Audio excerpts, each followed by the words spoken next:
बाकी किसी को कोई भी समस्या होगा बॉस कमेंट सेक्शन में पूछना ना, कोई भी डाउट लेकर घर नहीं जाना है और पढ़ाई को लेकर अब सीरियस हो जाओ बॉस, क्योंकि ये जो बोर्ड का परीक्षा है वो बार बार नहीं आएगा। अगर तुम हल्के में ले रहे हो बॉस तो पिछले साल के डाटा जाकर चेक लो, इंग्लिश में 6.5 लाख बच्चे फेल हो चुके हैं, इसलिए इसको हल्के में भी मत लो और डरो भी नहीं। ये मैं नहीं कर रहा हूँ कि डरो, बाकी मास्टर के साथ जुड़ जाओ, तुम्हारी जो भी इंग्लिश की समस्या है बॉस उसको पार करा देगा। उनकी जो भी कविता होती हैं बॉस तो सरल भाषा में होती हैं, बिल्कुल इजी वे में होती हैं, जो किसी भी बच्चे को समझ में आ जाएगा। ठीक उसी प्रकार जो तुम्हारा मास्टर है बॉस बहुत ही इजी से इजी वे में पढ़ा रहा है, कोई भी कमज़ोर से कमज़ोर छात्र है उसके भी दिमाग में सेट हो जाएगा बात। इसलिए चैनल को सब्सक्राइब करके जुड़ जाओ मास्टर के साथ। ये जो तुम्हारा बोर्ड का डर है बॉस इंग्लिश विषय का उसको मास्टर बिल्कुल किल कर देगा, बिल्कुल खत्म कर देगा बॉस। क्लियर है? पोयम का नाम क्या है बॉस? तो पोयम का नेम है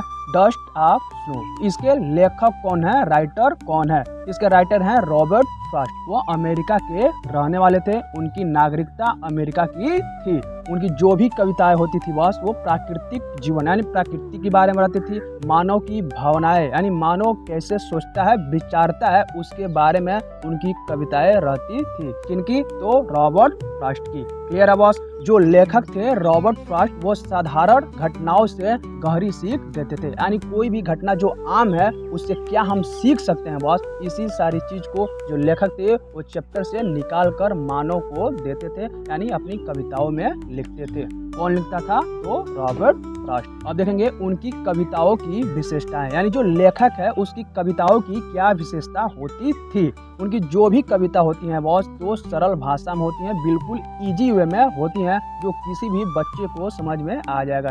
प्रकृति का सुंदर वर्णन, और वो अपनी कविताओं में जो प्राकृतिक होता है जो नेचर होता है उसी का क्या तो सुंदर वर्णन करते हैं, बिल्कुल ब्यूटीफुल तरीके से। कौन? तो रॉबर्ट फ्रॉस्ट। अगला दिया है जीवन की गहरी सीख, और उनकी कविताएं जीवन की सीख पर आधारित रहती हैं कि मानो इस घटना से इस कविता से क्या सीख सकता है और कैसे अपने जीवन में आगे बढ़ सकता है। छोटी छोटी घटनाओं से बड़ा संदेश, यानी जो रॉबर्ट फ्रॉस्ट थे वो छोटी छोटी घटनाओं को अपनी कविताएं में लिखते थे और उनसे गहरी सीख देने की कोशिश करते थे। कौन? तो रॉबर्ट फ्रॉस्ट। क्लियर है बॉस? यही था लेखक के बारे में। अब आओ इस चैप्टर का जो समरी है बॉस उसको डिटेल से और इजी से इजी तरीकों में समझते हैं। ठीक है बॉस? ये जो कविता है वो बहुत छोटी है लेकिन इसका जो संदेश है वो बहुत बड़ा है।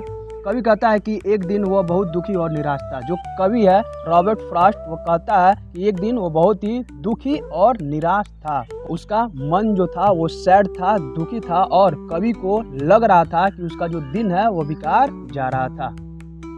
तभी वो एक पेड़ के नीचे से गुजरा, उस पेड़ पर एक कौवा बैठा हुआ था। तभी जो कवि था वह एक पेड़ के नीचे से गुजरता है और उस पेड़ पर कौन बैठा था? तो उस पेड़ पर एक कौवा बैठा था। क्लियर बात? जो कवि था उसका दिन खराब था, वो निराश महसूस कर रहा था। तभी अचानक वह एक पेड़ के नीचे से गुजरता है, जिस पेड़ पर कौन बैठा था? तो कौवा बैठा था। कौवे ने पेड़ को हिलाया जिससे पेड़ पर जमी हुई बर्फ नीचे गिर गई। जो कौवा उस पेड़ पर बैठा था उस पेड़ को हिलाता है और उस पेड़ पर जमी हुई बर्फ लेखक के ऊपर गिर जाती है।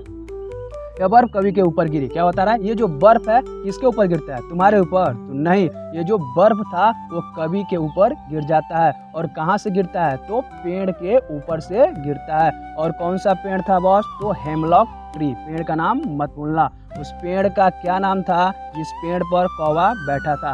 उस पेड़ का नाम था हेमलॉक ट्री। हेमलॉक ट्री का मतलब होता है अ पॉइजनस ट्री, यानी जहरीला पेड़। क्लियर है बॉस? आगे बढ़ो।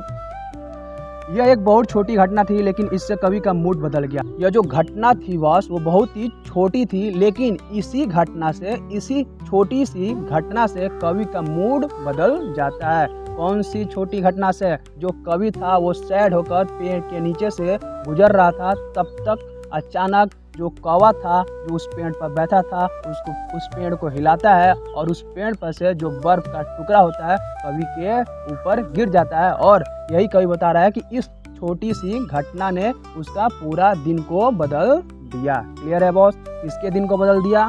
तो लेखक के दिन को बदल दिया।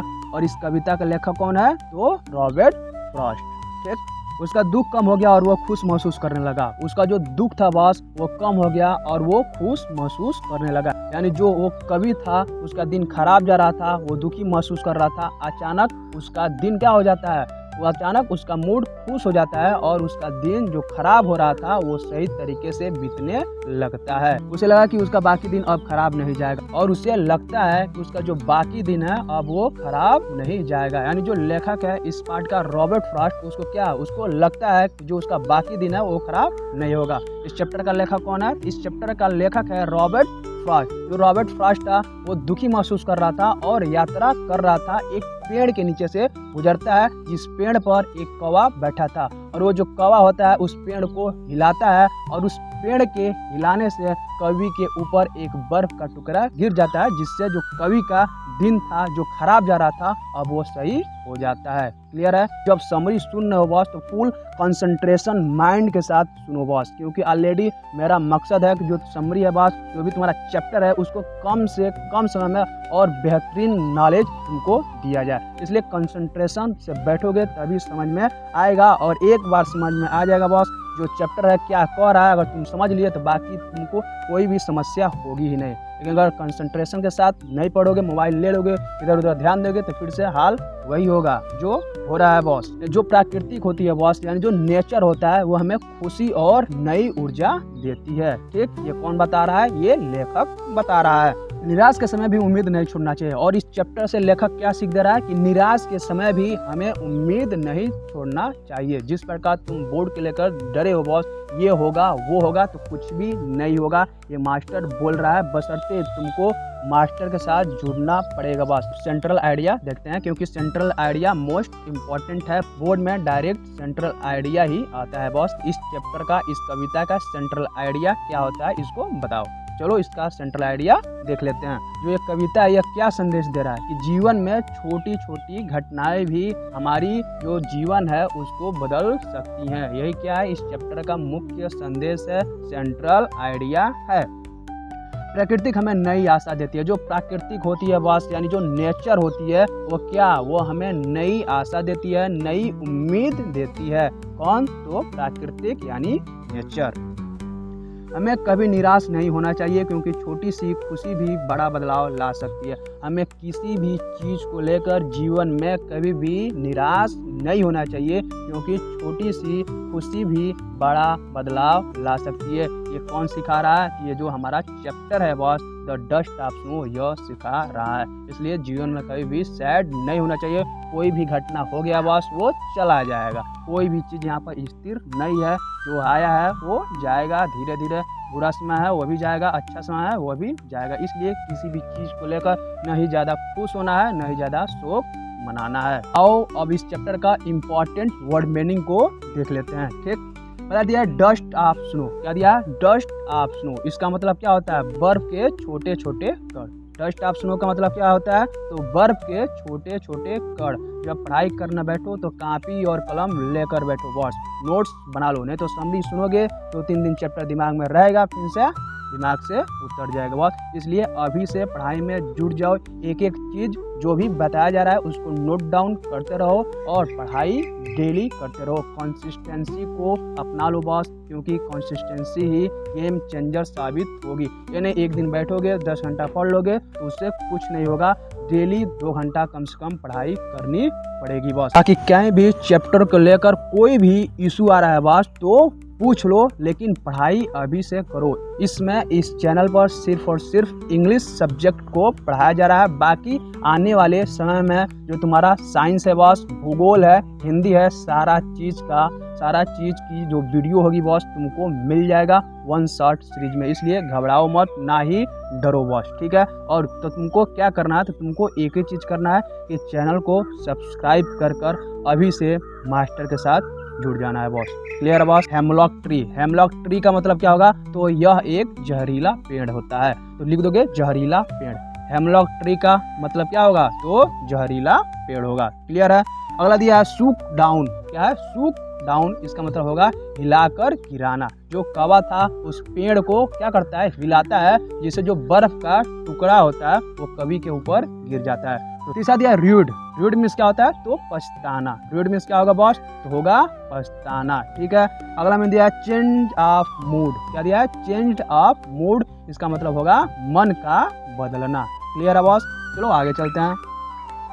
इम्पोर्टेंट बोर्ड क्वेश्चन, अब क्या देखेंगे बॉस, इम्पोर्टेंट बोर्ड क्वेश्चन देखेंगे जो तुम्हारे बोर्ड के लिए मोस्ट इम्पोर्टेंट है, इसलिए ध्यान से सुन लो और समझ लो। और तुमको नोट्स चाहिए बॉस तो कमेंट सेक्शन में लिख दो, वह भी तुमको प्रोवाइड करवा दिया जाएगा, वो भी तुमको दे दिया जाएगा। क्लियर है boss. What change the poets mood, पहला प्रश्न पूछ रहा है what change the poets mood, यानी कवि के मूड को कौन सी चीज बदल देती है। ये क्या पूछ रहा है बॉस, तो पहला प्रश्न पूछ रहा है, और यह ऐसा वैसा प्रश्न नहीं है बॉस, ऑलरेडी यह प्रश्न रिपीटेड है, यानी जो भी प्रश्न इस वीडियो में हम देख रहे हैं बॉस ऑलरेडी मोस्ट इम्पॉर्टेंट प्रश्न है, पिछले कई सालों से लगातार पूछे जा रहे हैं। ठीक है बॉस, इसका आंसर होगा the dust of snow falling from the hemlock tree change the poet mood, यानी पूछ रहा था कि कवि के मूड को, मन को कौन सी चीज बदल देती है। कवि के मूड को जो बर्फ का टुकड़ा हेमलॉक ट्री से गिरता है वही उसके मूड को चेंज कर देती है। क्लियर है बॉस, जो कौवा था वो बर्फ का टुकड़ा पेड़ पर से गिराता है, जिससे कवि का जो मूड होता है, मन होता है, वो क्या हो जाता है, तो बदल जाता है। अगला प्रश्न, which bird is mentioned in the poem, क्या पूछ रहा है, which bird is mentioned in the poem, यानी इस कविता में किस पक्षी को दर्शाया गया है, कौवे को दर्शाया गया है, क्रो। क्लियर है, आगे बढ़ो।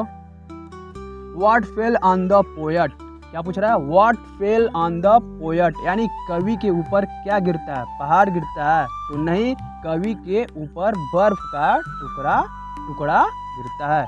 क्लियर है बॉस। अगला प्रश्न, what is the central idea of the poem, क्या पूछ रहा है, what is the central idea of the poem, इस कविता का सेंट्रल आइडिया क्या, इस कविता का सेंट्रल आइडिया क्या है। देखो, small positive movements can change our mood and brings happiness in life, इस कविता का मुख्य सेंट्रल आइडिया यही है बॉस कि जीवन में छोटी सी छोटी घटना भी हमारे जीवन को, हमारे दिन को, पूरे विचारधारा को क्या कर सकती है, तो बदल सकती है। यही क्या था, यही इस चैप्टर का सेंट्रल आइडिया था।